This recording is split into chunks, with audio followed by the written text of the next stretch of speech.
My mother said being homosexual, she thought I was lower than the dog. She said, you're gay, you're lower than the dog. But see, my mother never knew much about homosexuality. All she knew was to see men dressing women's hats and dresses and come to the bar. She never investigated, she never came to a gay pride march or anything. She didn't know that much about homosexuality. And her whole life she never wanted to know much about homosexuality. When I was 18 years old, honey, my mother didn't have to show me the door. And I had my high school diploma, and that's all I needed, in a bag full of clothes. Free at last, thank God Almighty, free at last. I go to St. Mary's. I use Jesus Christ for most of my prayers, most of the time, because I use the church in Hoboken, and I go there every week and light a candle, or I used to go in and say a prayer, for people dying of AIDS. I was young, but I was young and naive when I started wearing dresses at 5 years old, and I stopped for a long time. Because the boys next door used to try and get fresh with me, try and have sex. I found out that boys do have sex when I was raped by this boy who was about, he was about 13 years old. Yeah, it's in Saffron to an island, it's in Oxford to a town, it's in Scarlet through the fire.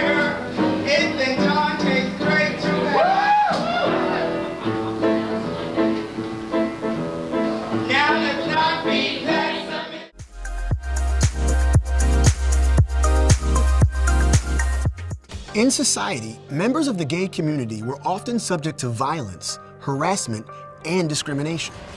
In New York City, gay bars were havens for people with diverse sexual orientations and gender identities, places where they could avoid harassment and violence. The Stonewall Inn served as a popular refuge. The Stonewall Inn was owned by the Mafia. The Mafia bribed the police to look the other way. In turn, the Mafia made money overcharging patrons for drinks. Even so, the patrons were not fully safe from homophobia and discrimination. The Mafia would extort wealthy patrons, threatening to out them to their employers and families. Despite the Mafia's bribes, the police still regularly raided the Stonewall Inn and other gay bars, charging them with solicitation of homosexual relations. Trans and other gender nonconforming people were also targeted, subjected to violence, and arrested if they weren't wearing what the police deemed gender-appropriate clothing. Came to a head in the early morning hours of June 28, 1969. 9 police officers entered the Stonewall Inn in a raid. The patrons were fed up. As the police roughly tried to arrest bartenders and customers, many resisted. Outside the bar, people in the hundreds began rioting. They threw bottles at the police and pushed through the barricades. The police officers retreated from the crowd and locked themselves inside the Stonewall Inn. Rioters responded by setting the bar on fire. Police reinforcement arrived, and the original officers managed to get out of the burning bar. Meanwhile, the angry mob had grown into thousands. Eventually, the police were able to get the crowd to disperse, but it didn't last long. The riots continued until July.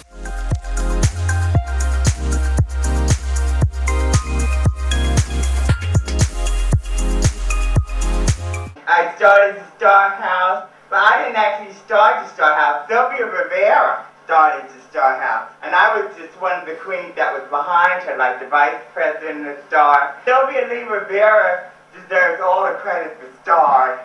Street Transvestite, I remember Revolutionaries, because she was one of the people that was in the riots that got arrested a lot for gay rights. She was talking about nobody's representing her in her rights as a transvestite. Because they had all these gay men and all these gay women working at the gay center, but they didn't have any transvestites. She wanted to have her own group, and I think that was wonderful. And I hope someday she just gets her credit. I hope somebody writes a nice story about her someday.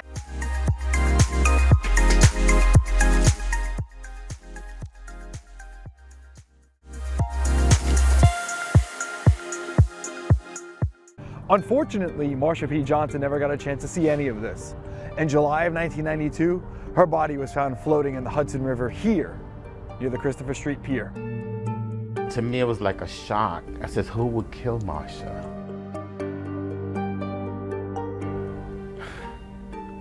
It's very sad that a person so giving had to meet her death like that. But her death wasn't investigated as a murder. Police quickly closed the case and said Marsha died as a result of suicide by drowning. Those who knew her refused to accept that. She did face mental challenges, but she was not in a suicidal mood at this time. She had, however, been harassed by people. She also apparently had a big bruise on the back of her head when her body was found. She couldn't have self-inflicted that. Very hard to do that. So people started thinking there was more to the story and that maybe the cops just wanted to brush this off because this is an African-American, queer person with HIV. Why should they care? Investigators ended up changing the manner of her death from suicide to undetermined. Marsha would not commit suicide. Same time, they weren't very helpful at all with the case, not even the coroner. We only got the first page of the coroner's report and the front page, not the back page. And at the same time, this possible homicide was circled. As far as getting information from the NYPD, it's like running into the blue wall. The NYPD reopened the case in 2012 after renewed public pressure, but concluded their investigation a year later without changing their conclusion from 1992. But Marsha's friends say they believe there would be more answers today if a more thorough investigation had been conducted at the time of her death. I feel it should have immediately been classified as a potential homicide and investigated as such. 20 years were lost of evidence gone and hard to really get a concrete idea of what actually happened.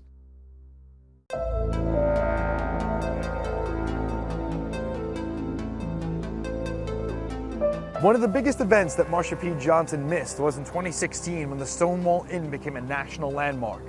President Obama even mentioned the 1969 uprising during his 2013 inauguration speech.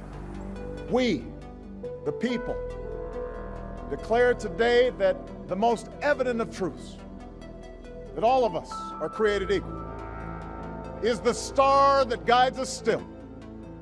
Just as it guided our forebears through Seneca Falls and Selma and Stonewall,